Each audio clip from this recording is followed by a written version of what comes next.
Right. So on the last day, we discussed about the three-column cash book. Under three-column cash book, we discussed that now in double-column cash book, we discussed that there are two sides. One is the debit side and the other one is the credit side. When there is a cash receipt to the company, we will be debiting it. And when there is a credit or when there is a payment made by the company through cash, we will be crediting the same. So that is on the double-columnar cash book. Now, thereafter we discussed about there are three-column cash book, right? Three-column cash book where the discount allowed and discount received columns are also included in. So last class we discussed about the discount allowed and discount received. What it means by discount allowed? Discount allowed means something which we are allowing to our customer. That means it's an expenditure to us. Discount received means one of our suppliers is going to give us a discount in settling certain values. So discount received will be considered as a part of our income. So the discount allowed and discount received, we discussed when there are two times or two situations of discount allowed and discount received. One is that discount could be given at the time when the product pricing is done, right? At the time of sale is made or at the time of purchase is made. And the second one is the discount allowed or discount received could be done at the time of settlement. That is, whenever the customer is making the payment to us or whenever we are making the payment to our supplier. In accounting, we discussed that if it is a discount allowed or a discount received, we will be recording only if it is received at the time of settling the cash. Because others we consider as trade discounts. Those are not cash discounts, those are trade discounts. So the discounts that we receive at the time of settlement or at the time of settlement by the customer or by the settlement by us to our supplier, we call it as cash discounts, right? So cash discounts we will be taking into consideration while we are doing accounting, whereas the trade discounts we will not be taking into account or will not be passing any accounting entry for trade discounts. So the trade discounts we will be taking the net figure into accounting, whereas in cash discount we will be taking the gross figure and the cash amount or the discount amount we will be considering as a double, there will be a double entry related to the discount allowed or a discount received for the cash discounts. Now, before moving ahead with the petty cash, now we discussed the petty cash impress system and petty cash, what is meant by petty cash and how does the petty cash work in the last lecture. But before moving ahead with that, shall we look at the question number 6? Question number 6. The cash balance and the bank balance of ABC traders as at 1st February 2019 were 8,000 and 6,500 respectively. So that means cash balance of ABC traders as at 1st February 2019 was 8,000, whereas the bank balance of ABC traders as at 1st February 2019 was 6,500. You are given below the following transactions relevant to the month of February 2019. You are required to prepare a cash book and post it into the relevant ledger account from the cash book. So you have the date and the transaction. So first one, 2nd February 2019, the transaction would be 8,000 rupees cash sales under the receipt number 23. 3rd February 2019, purchase of goods of 1,000 rupees and paid by check, voucher number 70. 4th February 2019, cash receipt from Wilson to settle the balance of his account amounting to 500 subject to a discount of 2%. Receipt number 24. 5th February 2019, 775 received from someone, a debtor of the company, to settle his account balance of 800 after allowing a 25 rupees discount from him. Receipt number 25. Then 6th February 2019, payment of electricity bills amounting to 200 by a check, voucher number 71. 7th February 2019, cash sale of 1,500 and the amount received by check, receipt number 26. This check was deposited in the bank on the same day with another 1,000 rupees. That means whenever they have deposited in the balance, apart from the check, they have taken another 1,000 rupees from the cash book also to bank. That means they are deposited in the bank. 8th February 2019, 975 rupees paid to Priyanta Limited, a creditor of the business, to settle 1,000 rupees after deducting 25 rupees as discount. That is voucher number 72. And then 10th February 2019, 490 rupees received from Pial, a debtor of the company, to settle his account balance of 500 rupees after deducting 2% discount. Receipt number 27. 10th February 2019, 490 rupees received from PL, a debtor of the company, to settle his account balance of 500 rupees after deducting 2% discount.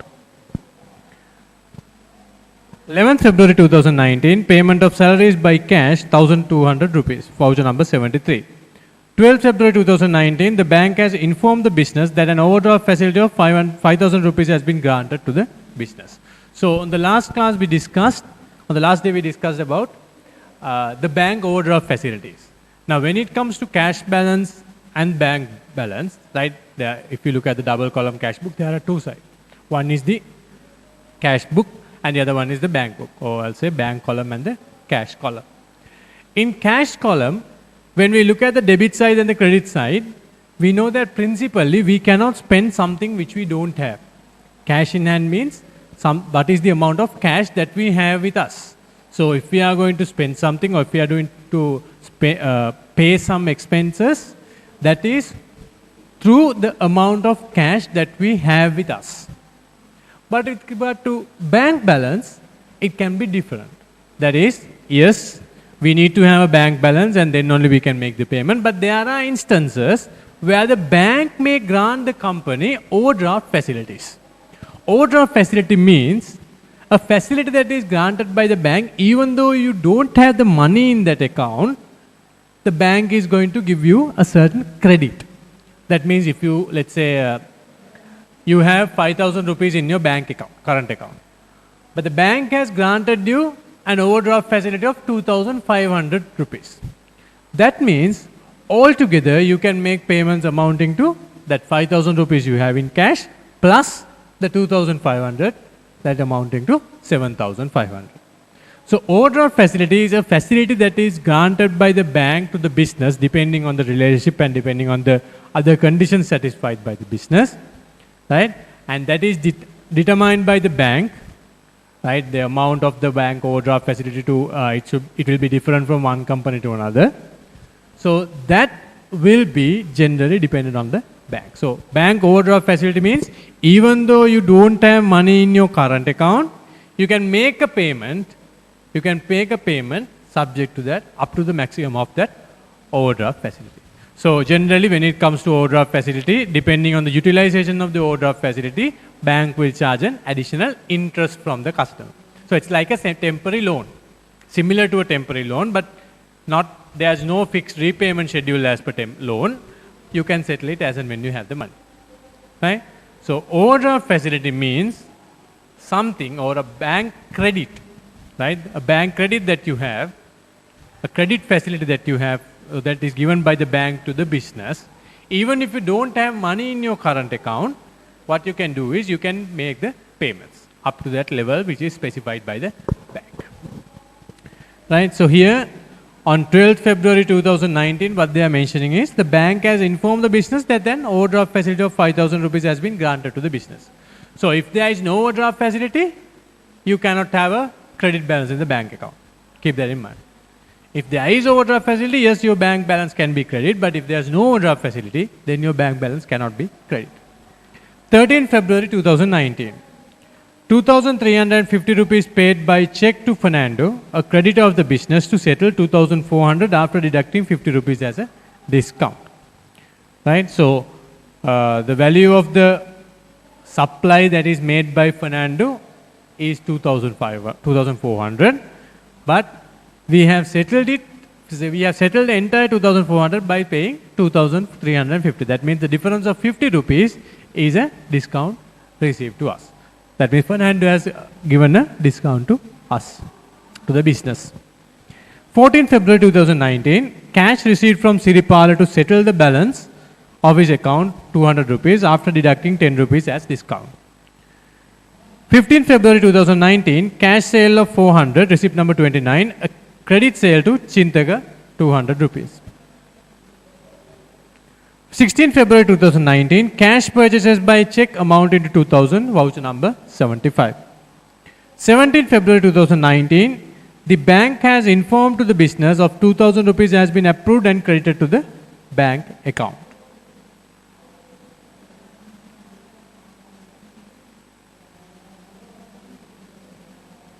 18 February 2019, a check received from Samarapala amounting to 175 after deducting 25 rupees for discount.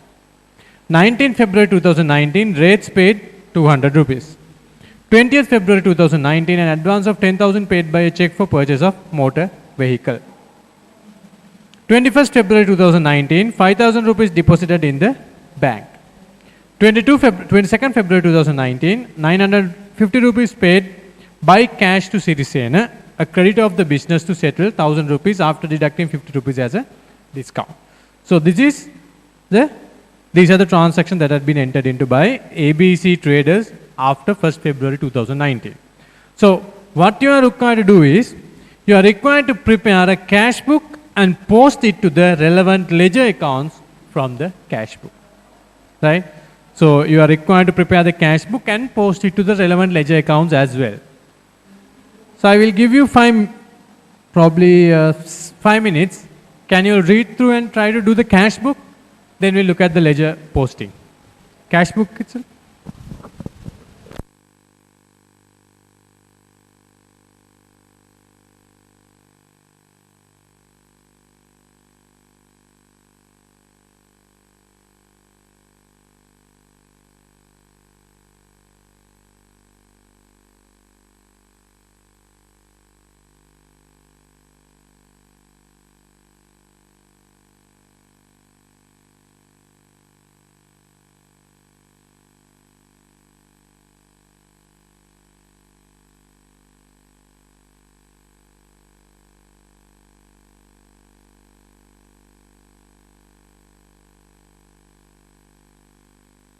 This transaction on 17 February 2019, the bank has informed to the business for 2,000 rupees has been approved and credited to the bank account. So there's a typing mistake there. You can just change it. The bank, it should be, the bank has informed to the business a fund transfer of 2,000 rupees. The bank has informed to the business that a fund transfer of 2,000 rupees has been approved and credited to the bank account. So it has to be, the bank has informed to the business that a fund transfer of 2,000 rupees has been approved and credited to the bank account. The bank has informed to the business that a fund transfer of 2,000 rupees has been approved and credited to the bank account. Credited to the bank account.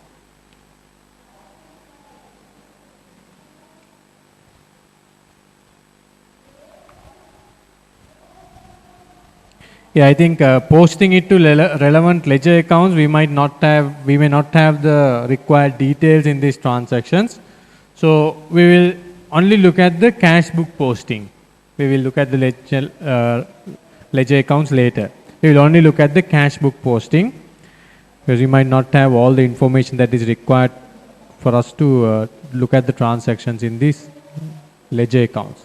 So we will look at only the cash book posting. And for this question, we will take 3-column cash book.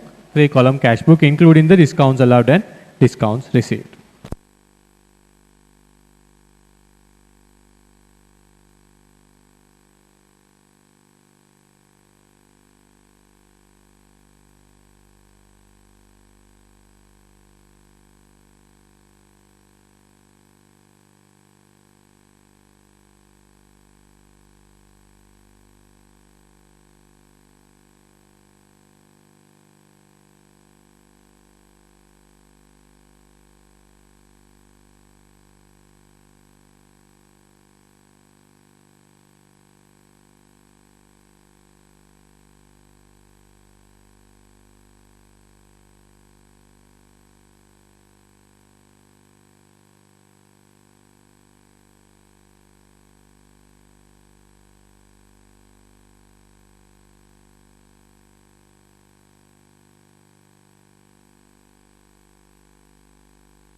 I will just draw up the cash book. You can continue the question.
Right.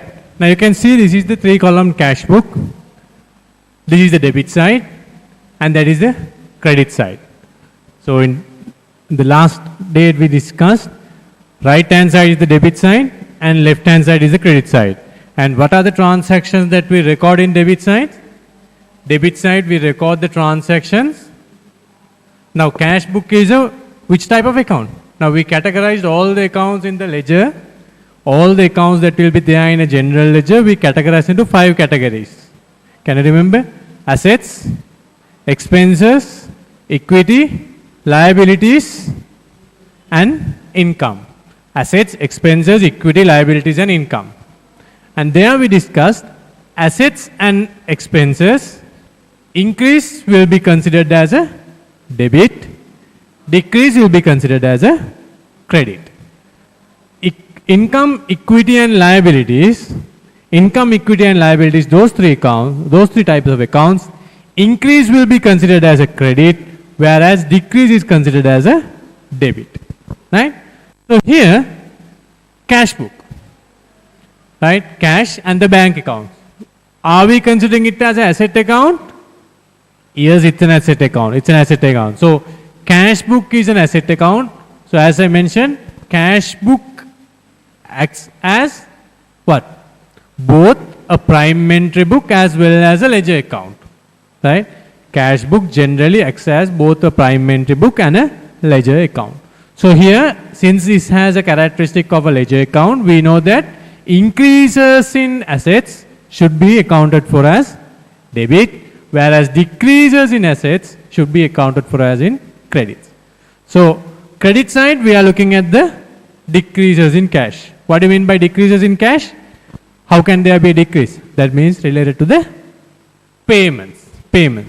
Increases in cash is related to the receipts. Increase in cash is related to the receipts, whereas decrease in cash relates to the payments. So if you look at this cash book, first we have the date, where we record the transaction date.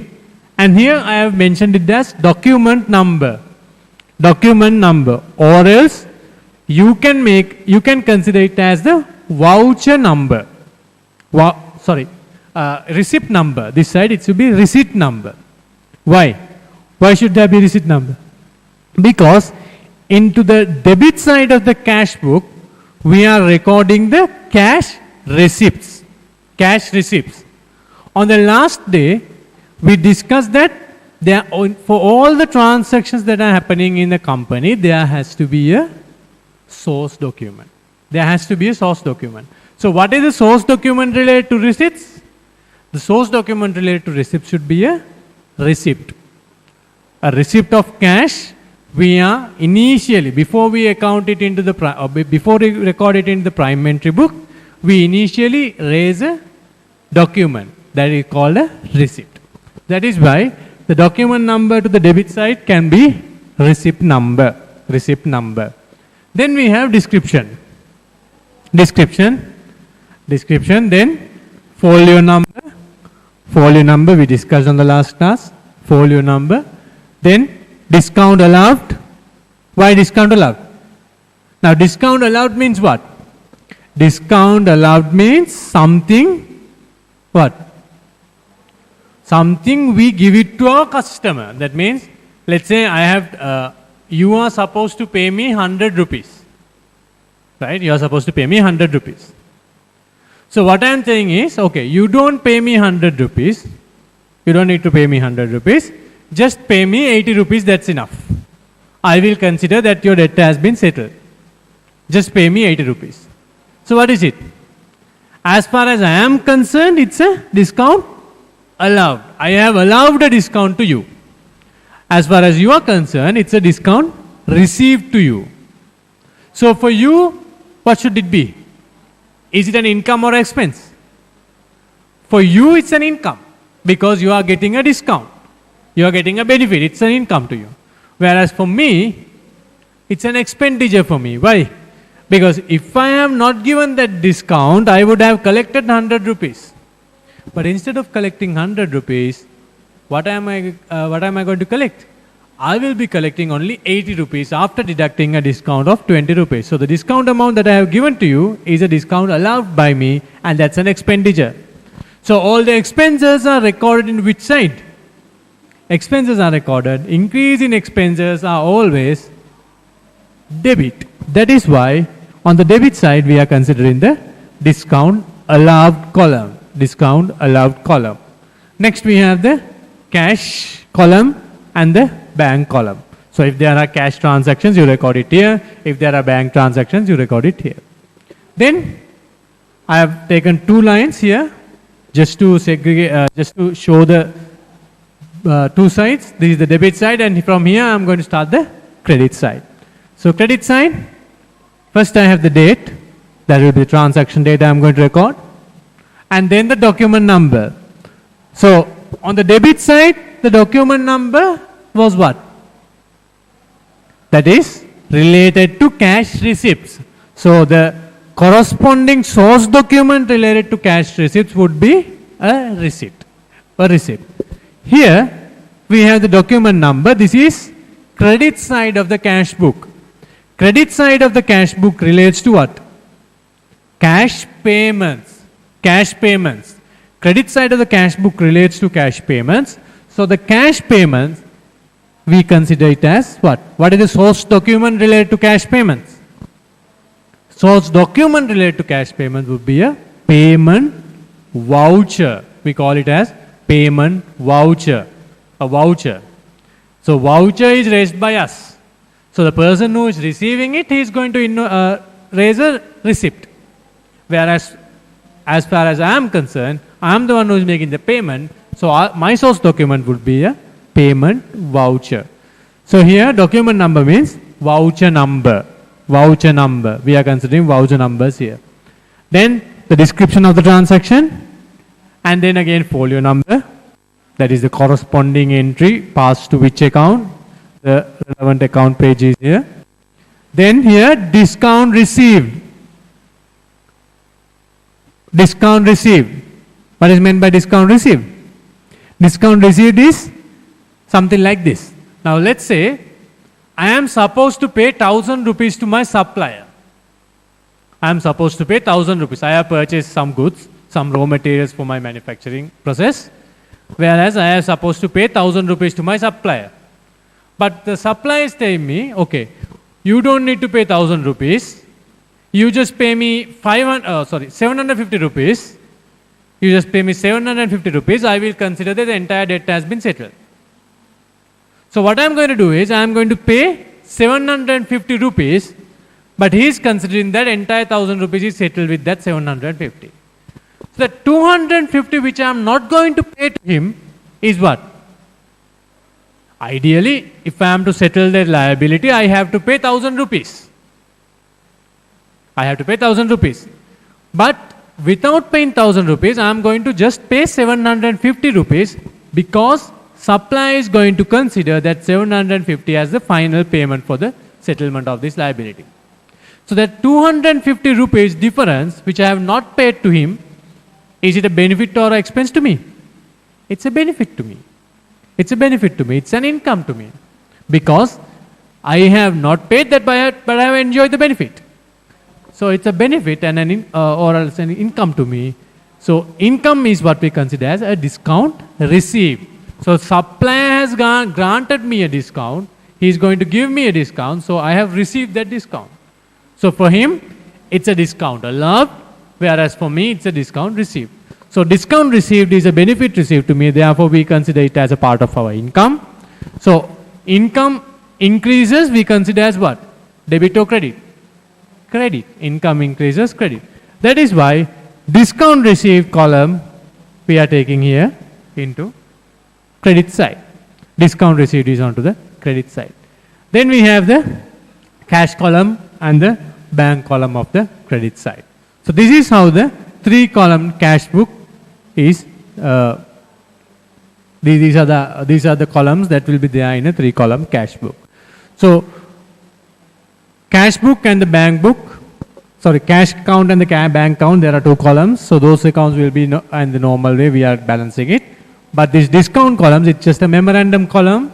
We are not going to take it as a part of the double entry. We are just taking the total of it. It's not going to be balanced as per cash book and bank book. We'll see how we are going to do it. First transaction. First transaction. First we have the opening balances. 1st February 2019, 8,000 rupees was the cash in hand balance, and then 6,500 rupees was the bank balance. So is it a debit side or a credit side entry? Opening balance. It's an asset to us. So it's a debit entry, debit side. The balance brought forward should be on the debit side. So 1st February 2019, this is balance brought forward. Balance brought forward. We have 8,000 rupees in cash and 6,500 in bank. So cash in hand 8,000, bank 6,500. Then we will go through one by one transactions. 2nd February 2019, 8,000 rupees cash sales under the receipt number 23. So cash sale. Cash sale means what happens? We will be receiving cash.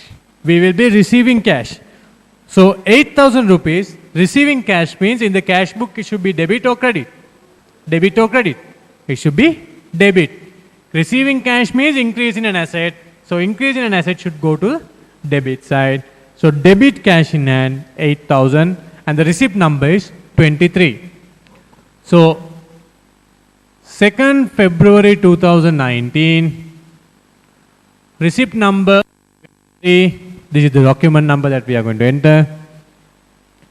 The amount is 8,000. So we say cash sales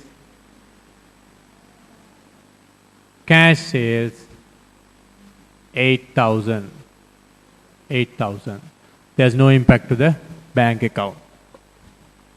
Then we have 3rd February 2019, purchases of goods worth of 1,000 rupees and paid by a check. Paid by a check. So purchases of goods worth of 1,000 rupees. So purchases of goods means what? Is it going to increase our cash or decrease our cash? It's going to decrease our cash.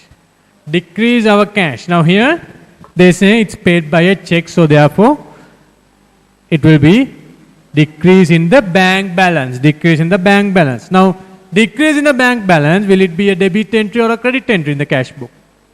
It's a decrease in an asset, therefore we need to consider it as a credit entry. So 3rd February 2019, purchase of goods 1,000 rupees, voucher number 70. So 3rd February 2019, document number 70, that is the payment voucher number. So this is purchases.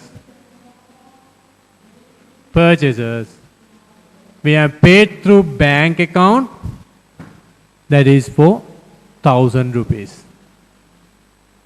1,000 rupees. We have paid through bank account 1,000 rupees.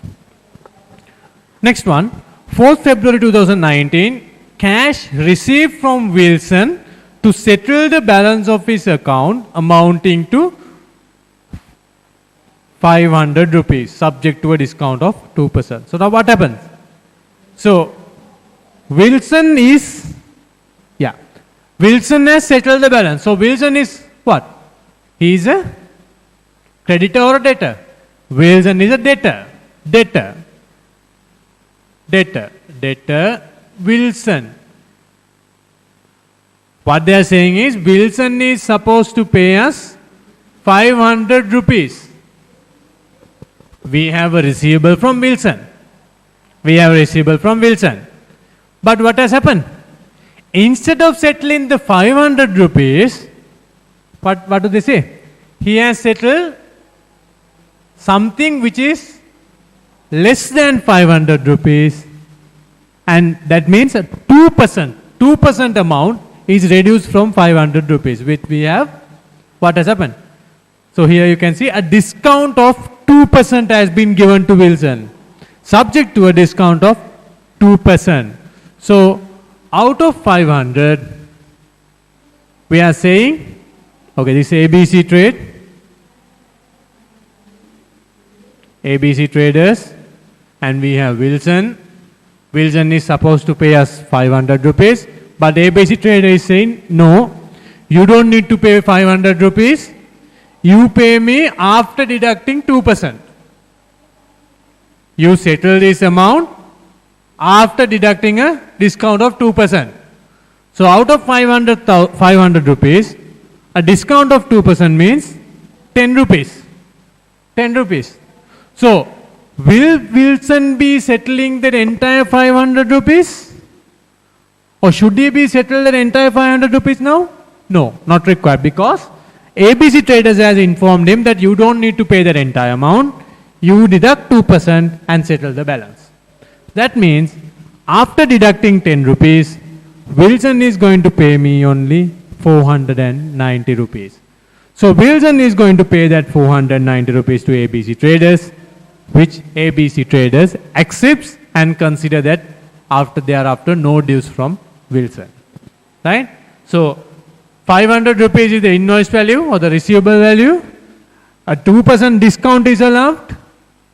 And then we are going to get 10 rupees. Now, we are going to give a discount of 10 rupees. And then we are going to get only 490 rupees.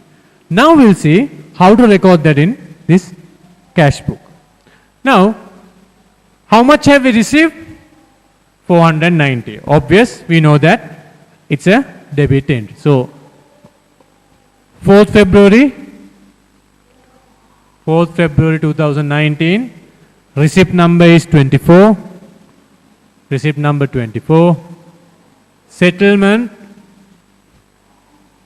by Wilson.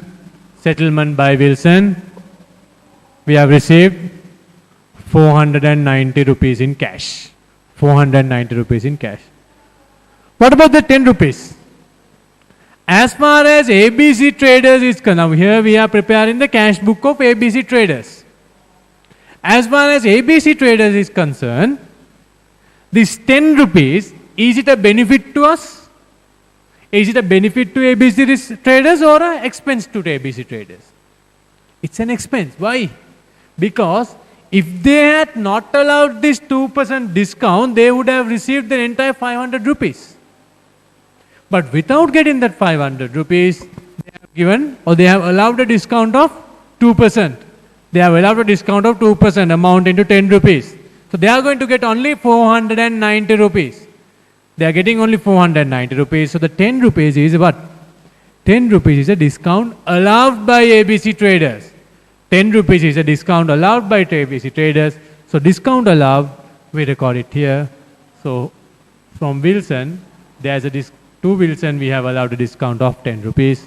So that is how we are going to record it. 10 rupees.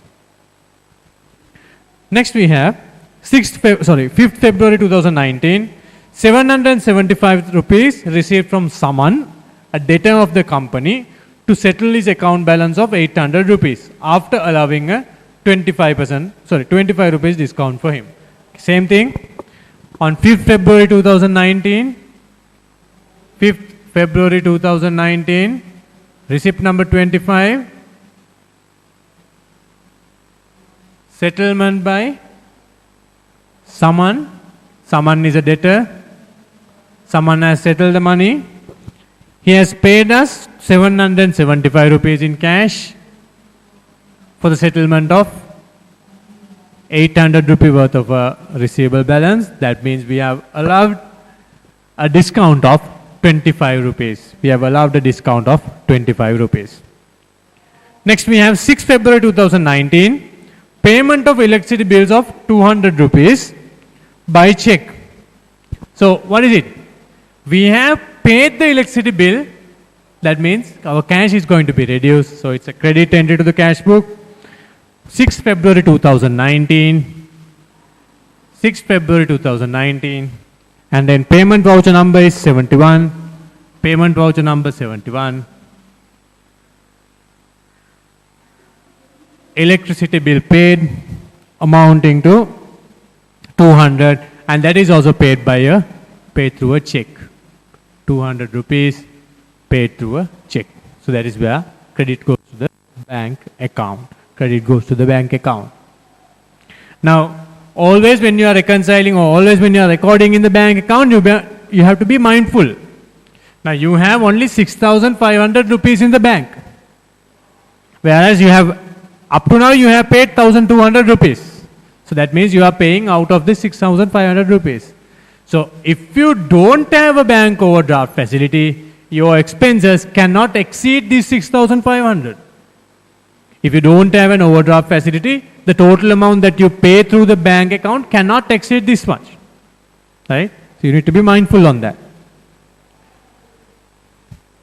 That is transaction payment of electricity bills. Next we have 7th February 2019, cash sale of 1,500 rupees and the amount received by check. Receipt number 26. This check was deposited in the bank on the same day with another 1,000 rupees. So first we look at, now there are two transactions here. One is the cash sale of 1,500 and that was received by way of a check. So how are we going to record it? So here you can see, first whenever we are receiving a check, initially we are going to record it in the as a part of our cash book. Right? 7th February 2019, document number, receipt number 26, cash sales.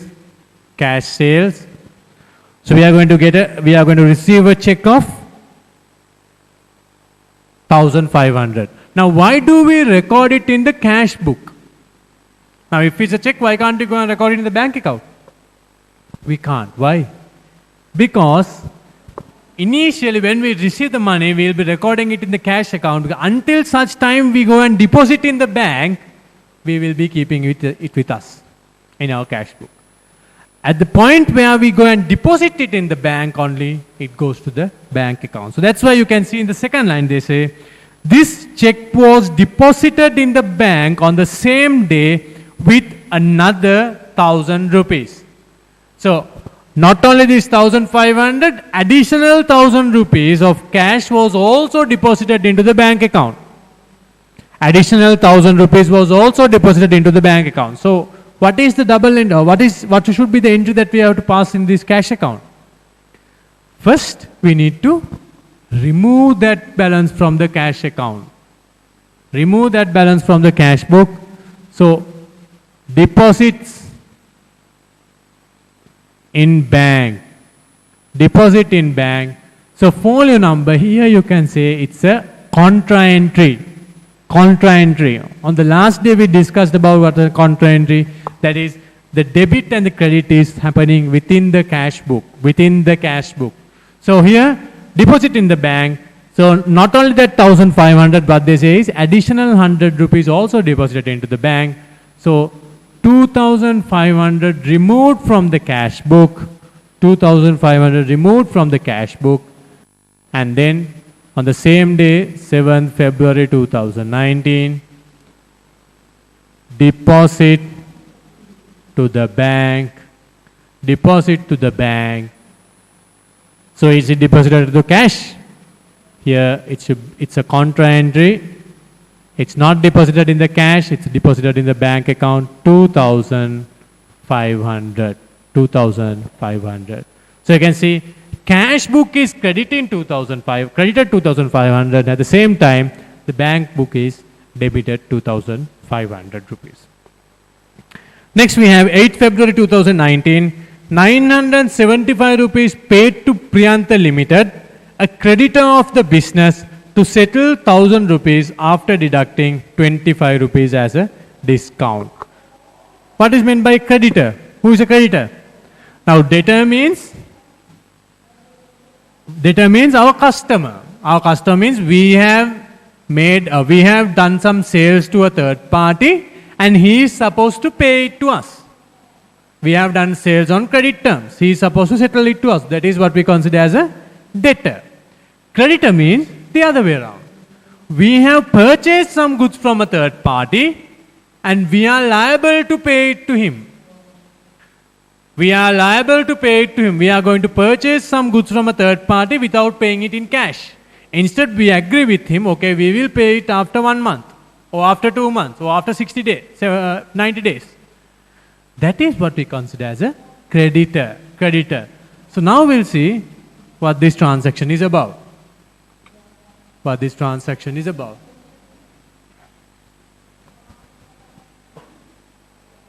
Priyantha Limited. Priyantha Limited. So,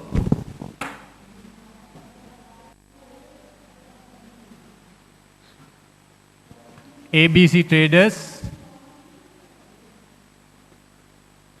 ABC Traders is the company.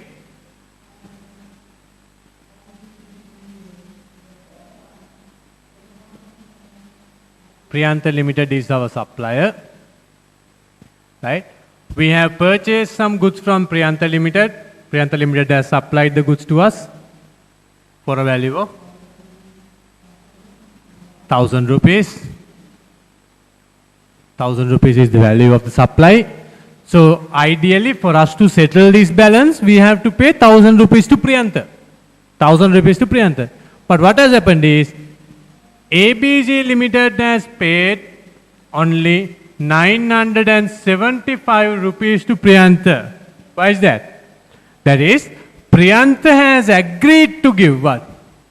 Priyantha has agreed that he will consider this entire 1,000 rupees has been settled if ABC Limited pays him 975. That means the invoice value is 1,000 rupees. From that we are deducting actual settlement. Actual settlement 975. The difference of 25 rupees is what? Now we are preparing the cash book of ABC Traders. So as far as ABC Traders is concerned, 25 rupees is what?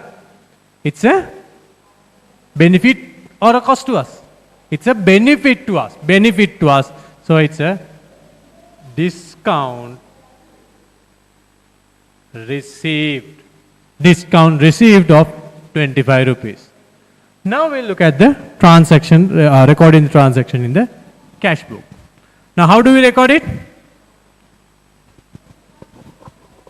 Here they are saying 900 rupees, 975 paid. So 8th February 2019, voucher number 72, settlement to Priyantha, settlement to Priyantha. How much have we paid? We have paid only 975 rupees. We have paid only 975 rupees. So the difference of 25, it's a discount received to us. Discount received to us. Discount received to us. Then we have on 10 February 2019, 490 rupees received from Pial, a debtor of the company, to settle his account balance of 500 rupees after deducting a 2% discount. So 10 February 2019, receipt number 27, cash received from Pial, amounting to 490 rupees. At the same time, we have given him a discount of 10 rupees. We have given him a discount of 10 rupees.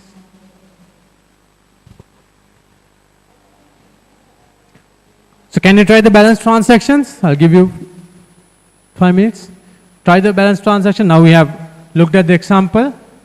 We have looked at similar transactions. All the balance transactions are similar to this. Can you try the balance transactions?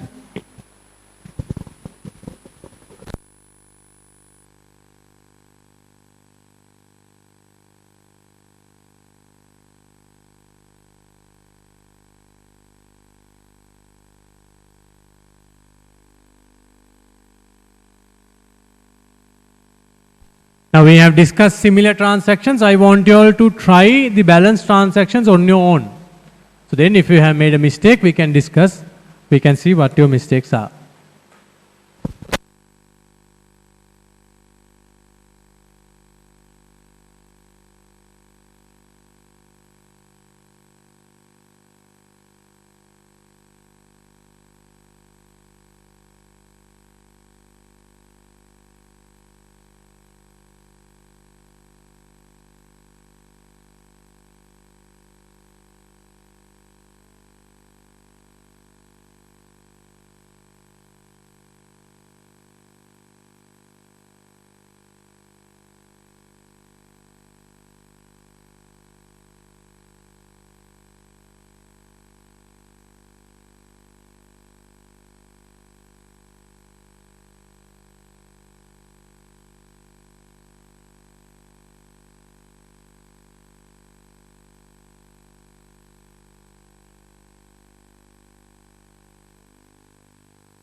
Right, we look at the answers. Next one. 11th February 2019, payment of salaries by cash, 1,200 rupees. So we're going to record it. It's a cash. It's a payment, so cash book has to be credited. 11th February 2019. Payment voucher 73. Salaries paid through cash, 1,200 rupees. Then we have 12th February 2019, the bank has informed to the business that an overdraft facility of 5,000 rupees has been granted to the business. Now here, what has happened? The bank has informed to the business that an overdraft facility of 5,000 rupees has been granted. So granting an overdraft facility means, are we going to pass it in the accounts? Are we going to pass an entry in the cash book? No. Why is that? Overdraft facility is something like this.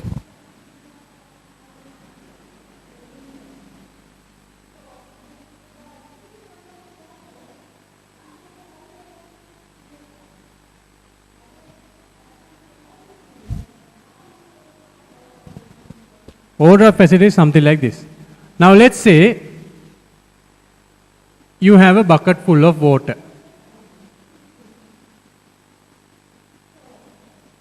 Right? And here I have only 1 liter of water. 1 liter of water. That means if I am going to drink this amount, right? If I am going to drink this water, what is the maximum quantum that I can drink? Forget about my capacity, but how much can I drink at the maximum? I can drink only 1 liter. Why?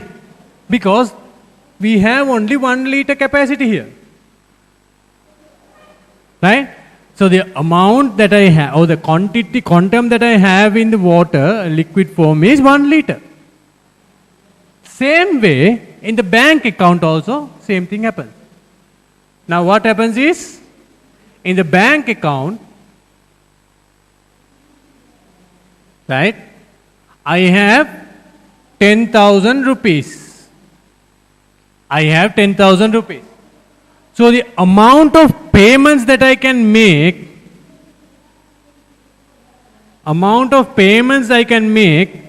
will be limited to how much? So if I don't have money, can I make payments? No, I can't. I can make payments only if I have money. So I have money of 10,000 rupees. I have 10,000 rupees. So the payments I can make up to the maximum of 10,000 rupees. Then what happens? Then the bank specifies me, bank informs me that you are given an additional overdraft facility of 5,000 rupees. Overdraft facility of 5,000 rupees. So that means the total amount of payments that I can make is 15,000 rupees. Overdraft facility of 5,000 rupees. So this overdraft facility of 5,000 rupees, is it an income to me? Is it an income to me? No. Why? Because the bank is not going to give me money for value of 5,000 rupees. What the bank is going to do is, they are going to just grant a facility. Facility is there. Facility for a value of 5,000 rupees is there. But the amount out of 5,000 rupees, amount out of the facility of 5,000 rupees will be considered as a benefit to me as and when I pay the money through that. Let's say, for example, I have 10,000 rupees in my bank account, right? This is the cash in hand that I have. This is the bank account balance that I have. And this is the amount of overdraft facility that is granted by the bank.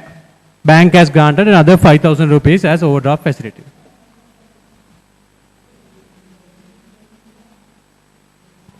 Right? Bank has granted another 5,000 rupees as overdraft facility. So if I have made the payments amount into 2,000 rupees, do I need to utilize this overdraft facility? Not required. Why? Because I have another 8,000 rupees in hand. So if I need to make a payment of, let's say, 500 rupees, I can make out of my cash, out of my pocket, out of the cash balance that I have in the bank. But what if I have already made payments for a value of, let's say, 8,000? I have already made payments for a value of 8,000. And the next payment that I have is 3,000 rupees. So 8,000 plus 3,000, I should have how much? I should have 11,000 rupees to pay this amount. Already I have utilized 8,000 rupees. That is up to this level already I have utilized. Finish. Nothing is there. But then I have another additional 2,000 rupees. Another 2,000 rupees is with me, but I have to make a payment of 3,000 rupees. So what I do? What should I do? What I'm going to do is, I'm going to utilize 1,000 rupees from the overdraft facility and the 2,000 rupees that I have in cash. So this payment I am going to make through like this. So out of the bank balance that I have, I am paying 2,000. out of the overdraft facility, I am utilizing 1,000 rupees. Overdraft facility, I am utilizing 1,000 rupees. So likewise, if there is an overdraft facility, that overdraft facility will be utilized only if you have used the total amount of cash that you have in the bank. Right? The overdraft facility can be utilized only if you have utilized the amount of cash that you have in the bank. So by keeping some cash in the bank, you can't utilize an overdraft facility on the same account. Right? So overdraft facilities are generally granted for the current accounts. So overdraft facility is like a temporary loan facility which is granted by the bank. But the bank is not going to give you cash for the overdraft facility. Instead, you are allowed to make payment for that value through checks. So here what they are saying is, the bank has informed us that they have granted the 5,000 rupees worth of overdraft facility. So will there be a cash inflow or a cash outflow to the company? No. Just because an overdraft facility is approved, company will not get cash. Instead, company will be able to make more payments. More payments in addition to the cash that you have in the bank. Company will be able to make more payments in addition to the cash that you have in the bank. So at this particular point, we have debited, here debit balance is 9,000, whereas we have paid only 1,200. So that means I have a balance of 7,800 rupees in the bank. Already debited 9,000, whereas I have paid only 1,200. That means already I have a bank balance of 7,800 rupees if I want to make a payment. But by granting this 5,000 rupees, that means the payment capacity of me has increased by additional 5,000 rupees. So that means 7,800 plus 5,000, totaling to 11,200. 11,800, I can make the payments. But that does not mean that I am going to get that 5,000 rupees. So granting a bank overdraft facility will not have an impact to the cash book. There is no impact to the cash book. Then we have on 13 February 2019, 2,350 paid by a check to Fernando, a creditor of the business, to settle 2,400 rupees were after deducting 50 as a discount. So again, payments 13 February 2019, voucher number 74, settlement of Fernando,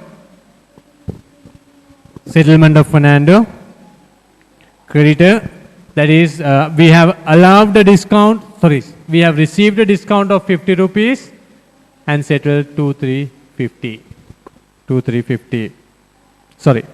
Paid by a check. Here we have paid by a check. So 2,350. 2,350. Paid by a check to Fernando. Next we have cash received from Siripala to settle the balance of his account amounting to 200 rupees after deducting 10 rupees as discount. So 14 February 2019, receipt number 28, cash received from Siripala.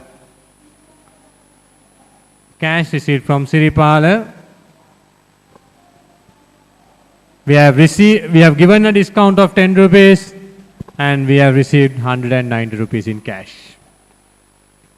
Cash purchases by check amounting to 2,000 rupees. Cash purchases by check amounting to 2,000 rupees.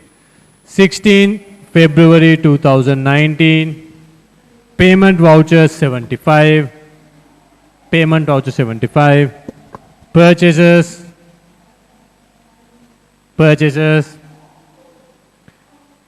Cash purchases by check amount in 2,000 rupees.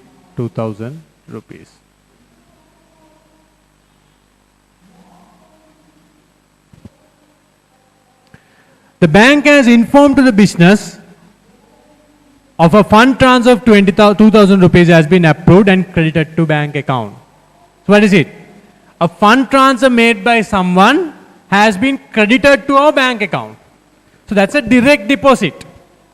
That is, we have not received it in cash or physical form. Instead, someone has directly transferred it to our bank account. Someone has directly transferred it to our bank account, online transfers. So how are we going to record it? So on 17 February 2019, so we are supposed to make a receipt, but in this case they have not given a receipt. So we can say fund transfer. Now here they have not given us the details about the person who has deposited the money. Ideally this could happen practically, because what happens is whenever there is a direct deposit, it might take few days for us to identify who the party who has deposited the money is. Until he communicates to us, we might not be able to identify or trace it back to the party who has deposited the money. So here they have mentioned 2,000 rupees credit has been to the bank. So bank credited means debit this account 2,000 and it's a online transfer. So here we can say fund transfer unidentified. Unidentified. We don't know who has transferred the money. It's an unidentified deposit. Unidentified deposit. 18 February 2019, a check received from Samarapala for 175 after deducting 75. So here 18 February 2019, document number 30, check received from Samarapala for 175. So here we have received a check from Samarapala amounting to 175 after deducting 25. So discount allowed 25, we have received 175. Even though it's a check, we directly deposit first into cash, then only we will be depositing it in the bank. So they have not mentioned about depositing it in the bank, so we have to assume that it's with the company, check is with the company. 19 February 2019, rates paid 200. So 19 February 2019, document voucher number 76, rates paid amounting to 200 rupees. So amounting to 200 rupees. Then we have an advance of 10,000 rupees paid by a check for purchase of a motor vehicle. Now here we have made a payment through check. So 20th February 2019, payment voucher number 77, vehicle purchase. Now you can see how much do we have in the bank. 6,500, 2,500 plus 2,000. That means we have got the deposits amounting to, or total bank credits amounting to 11,000 rupees. 11,000 rupees. Whereas out of those 11,000, out of that 11,000, we have already made payments amounting to 1,200, 3,200, 5,350. So we have a total of deposits into the bank 11,000, already payments made 3,200, 4,550.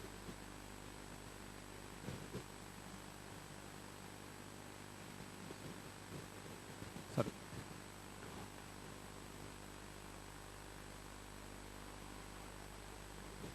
5,550. 5,550. So the difference we have is only 5,450. 5,450. So we have a balance of 5,450. We have a balance of 5,450. But what they say? They are saying that an advance of 10,000 rupees paid by a check to purchase a new motor vehicle.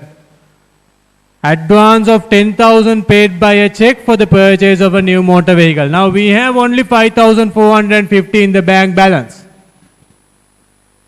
Out of this, can we pay 10,000? Can we pay 10,000?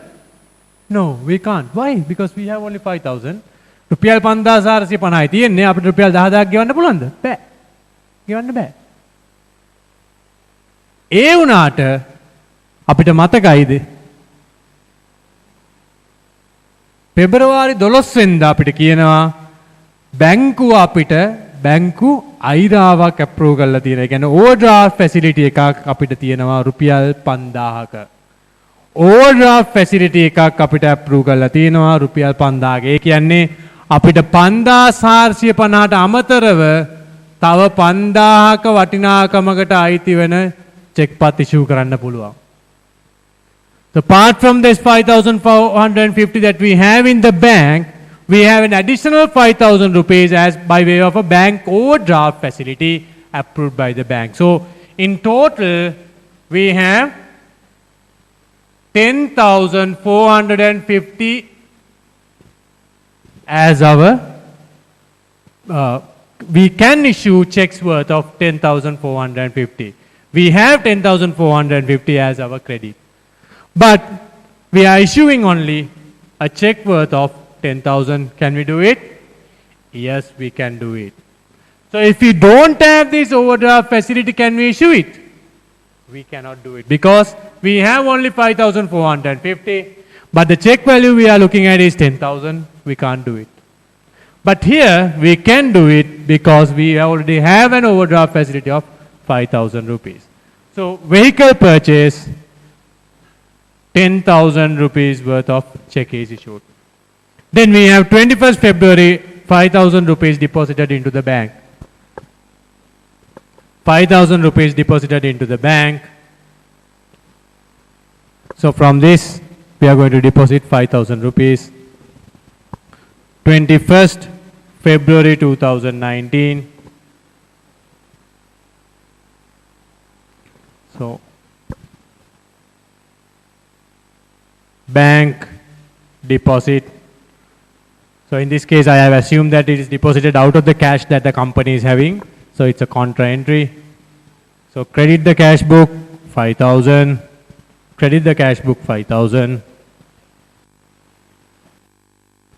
21st February 2019. Deposit cash. It's a contra entry, which is 5,000. So I have assumed that that 5,000 rupees is deposited out of the cash that the company is having. So I have assumed that this 5,000 rupees is deposited out of the cash that the company is having. So bank deposits of 5,000. Then we have the last transaction on 22nd February 2019. 950 rupees paid by cash to Sirisena, a creditor of the business, to settle 1,000 rupees. So 22nd February 2019. So it's a cash settlement, voucher number 78. Settlement,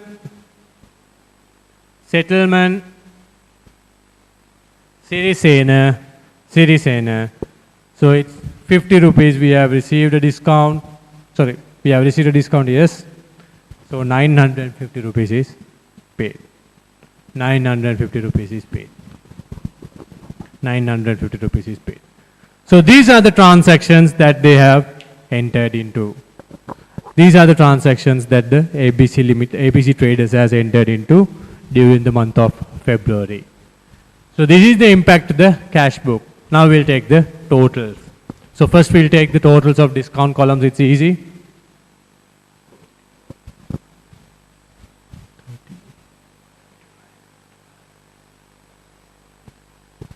We have 80 rupees as discount allowed, and discount received we have 125. So are we going to balance these two columns? We are not going to balance these two columns. These are memorandum columns. So we are going to transfer it to the relevant ledger account. So discount allowed account, we are going to transfer 80 rupees. To discount received discount received account, we are going to transfer 125 rupees. Now we'll look at the cash. We'll see the cash book. How are we going to balance an account? How are we going to balance an account? We take the higher side. We take the total of this account and we take the total of the credit side, and we'll see which side has the highest balance, and then the difference will be considered as the balance carried forward.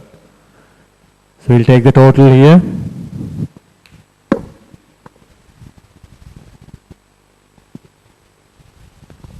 We take the total.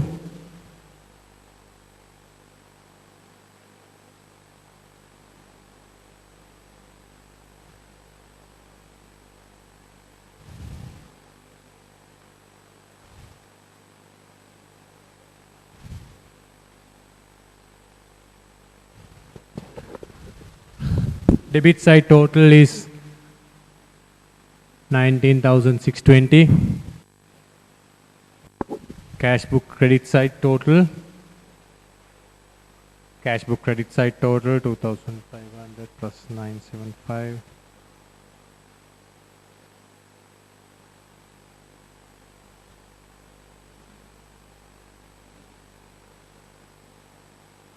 It's 10,825. So the higher side is the debit side, 19,620.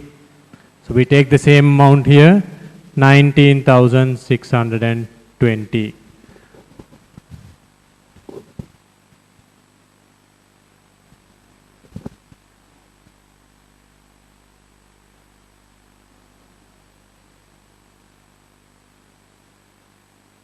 So 19,620 is the highest balance. So here we have 10,825.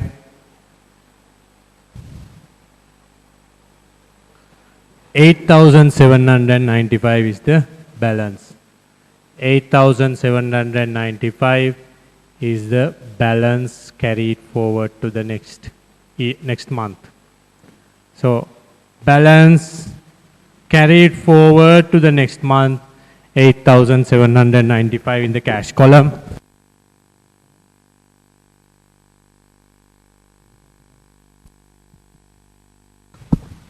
We'll look at the bank column.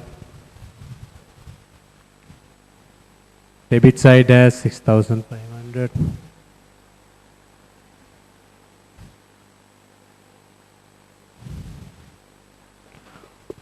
So debit side total is 16,000. Debit side total is 16,000. Credit side total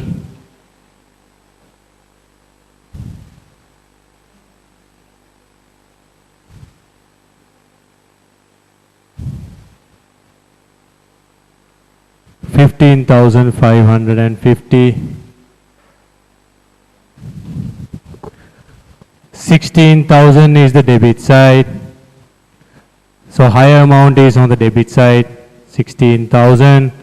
Here the total is 15,550. So the difference of 450 is going to be carried forward to the next month. 450 is going to be carried forward to the next month. So this is the balance carried forward by the end of this month. So on 27th, 28th February 2019, we are going to carry forward the balance of 8,795 rupees in the cash account and 450 rupees in the bank account. So this amount will be the brought forward balance in the next month. So similar to the brought forward balance that we had in the beginning of the year, beginning of the month, we have the brought forward balance for next month. So in the month of March, the brought forward cash balance would be 8,795. The brought forward bank balance would be 450 rupees. And the discount allowed and discount received columns, discount allowed and discount received columns are memorandum accounts. So those two, we are just taking the total, we are transferring it to the relevant ledger account. We are transferring it to the relevant ledger account. So this is the cash or the bank account, cash book and the bank account.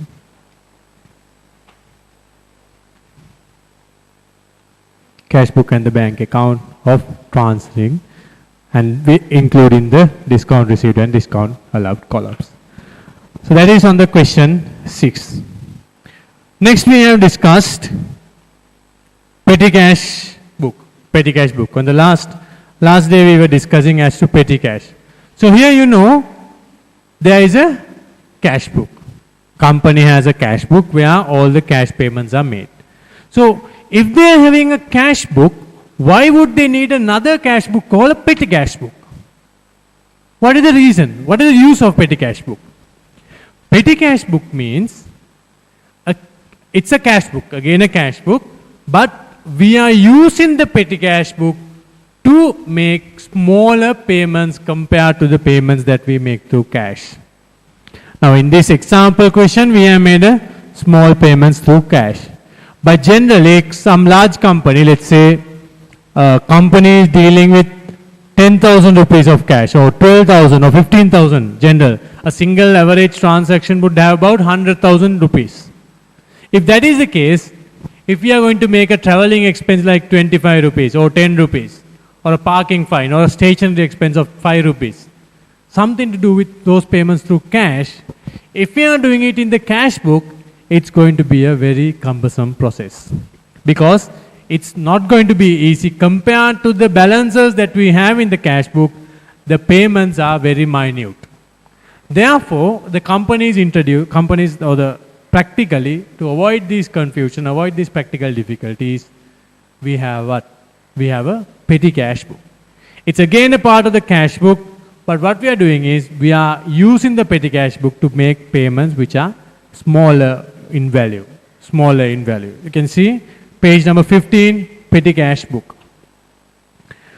When the transactions are of small incidental expenses and other payments which are not convenient to be made by cash, such transactions may conveniently be recorded in a column petty cash book.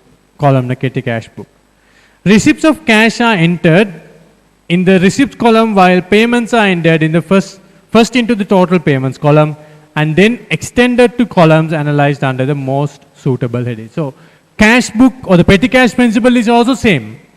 If there is a receipt, it will be credited. If there is a payment, it will be debited. So the principle is same, but the way that we present it is different. Right? So the principle is same. Receipts debit, payments credit, but the amounts are very minute, and the presentation wise it's a little bit different. Then you can see, now in the cash book, we usually have one column for description, and then all the payments that we made through cash we will be recording in the cash column. All the receipts made to the cash is recorded in one column, and all the payments made through cash book is recorded in one singular column. But petty cash book is different. In petty cash book, what we do is we analyze these expenses into different categories. Right? Now these different categories, there is no hard and fast rule that these are the categories that a company must use. It will be depending on the company to company. Depending on the type of the company, depending on the nature of the transactions, depending on the volume of the transactions, the company might decide they are analyzing these expenses into these accounts. That's different. Right? But what we do is, all the petty cash payments, we are analyzing it based on the nature of that payment. Right? So that's why you can see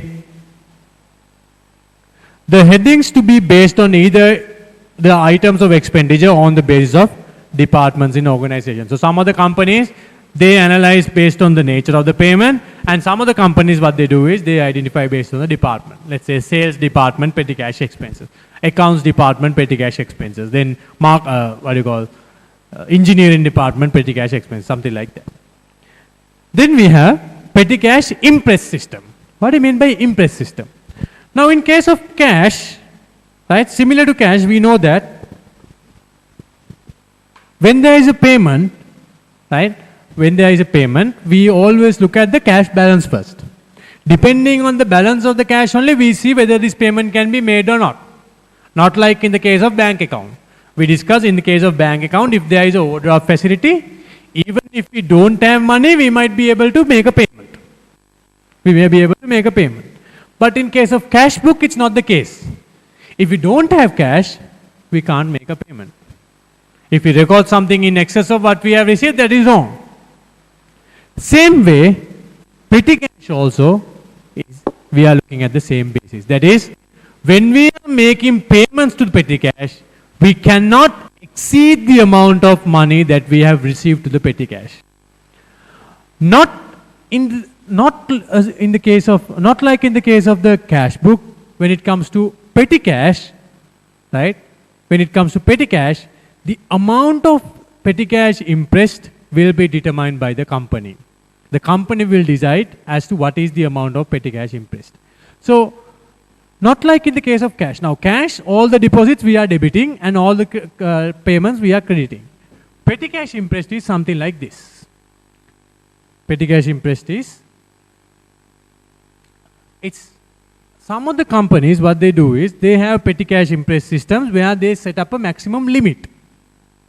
Maximum limit. They say, okay, our petty cash impressed is, let's say 5,000 rupees. Petty cash impressed is 5,000 rupees.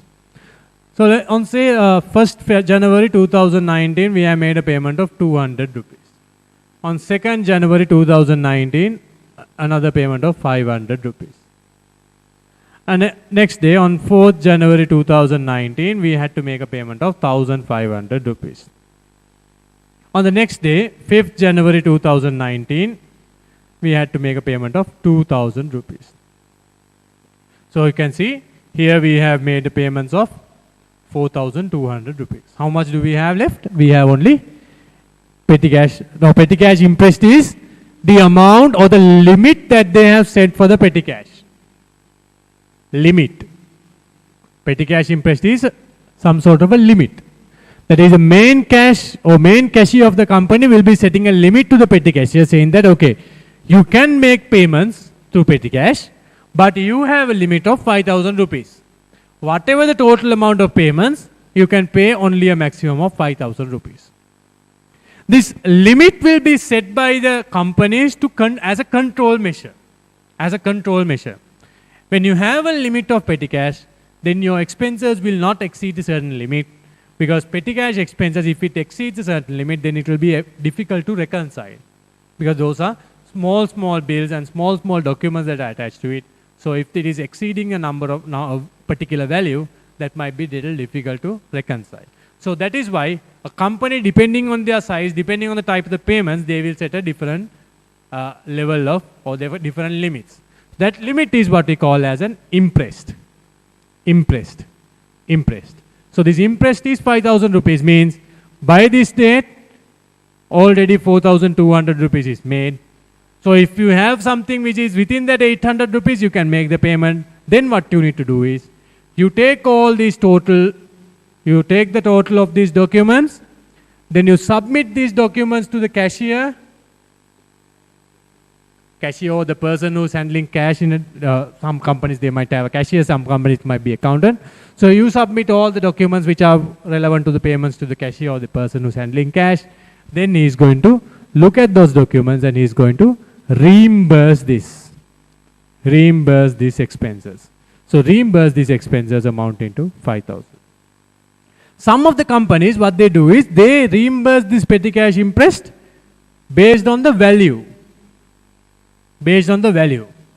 That is, when you come up to the level of 5,000, when you pay the maximum of 5,000, we will reimburse to you. That is one way of doing it. Some companies, instead of waiting till it reaches this 5,000 rupees, they will reimburse it on constant intervals. Constant interval. Let's say weekly basis. Weekly basis. Let's say by the end of the first week, they have made only this much of payments. That is 2,200 rupees. 2,200 rupees. So if the company is having a policy of reimbursing this petty cash impress system on weekly basis, they will look at all the expenses that they have made during the week and they will reimburse that 2,200 rupees. They will reimburse that 2,200 rupees. They will not wait till the entire 5,000 rupees is reached. So some companies, what they do is they will wait till the 5,000 rupees reached and they will look at the value terms. That means value terms means they will reimburse the petty cash impressed only when it exceeds the set limit. Some companies, they won't look at the limit, they will do it on a constant interval. That is, without going ahead with a limit, they will say, okay, weekly basis we are going to reimburse. So during that week, whatever the amount of expenses that the company has made, they will be reimbursing that. So that is what we consider as the petty cash impress system.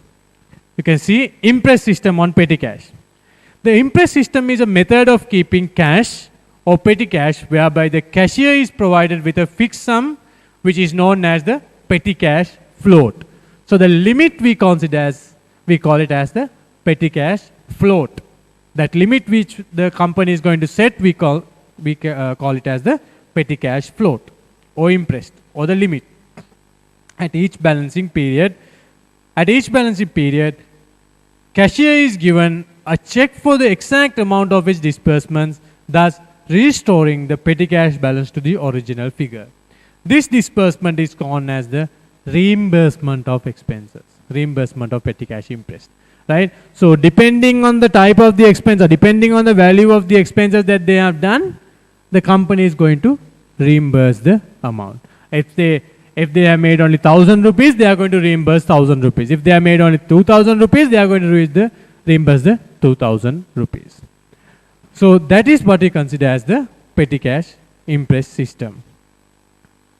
Right? Okay, so with that we'll stop with this video and we'll look at the next part later.